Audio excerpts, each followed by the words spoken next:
Hello guys, kasi siyempre sa aking mga kapwa Noranian, bibigyan ko po kayo ng trivia today, no? Alam niyo po ba, yung 1980, ginawa po ang pelikulang Kastilong Buhangin with Miss Nora Honor at siyempre with Mr. Lito Lapid. Alam niyo po ba na ang pelikulang ito ay hinango sa pelikulang, gusto niyo pong malaman? Hinango po sa pelikulang A Star is Born ni Miss Janet Gaynor at Frederick Marx noong 1937 at ito po ay ni-remake naman ni ito ay ni-remake noong 1954 with Miss Judy Garland. Tapos po, ni-remake po uli ito. At ito po, sila naman po ang nag-remake. Ni-remake po ni Miss Barbara Streisand at ni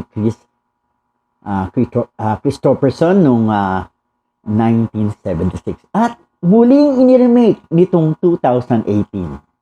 Noong 2018, ni-remake ulit ito ni Mr. Bradley Cooper at ni Lady Gaga. Yan, istorya ng singer, yung babae, at nagkaroon siya ng relationship sa isang lalaking komplikado. At sa kwento, laging alcoholic, no? Laging alcoholic yung bidang lalaki at namatay. Sa Philippine version ni Ate Guy at ni Lito Lapid ay barumbado naman at komplikado ang buhay ng bidang lalaki, kaya namatay ito. Maraming salamat po, bye!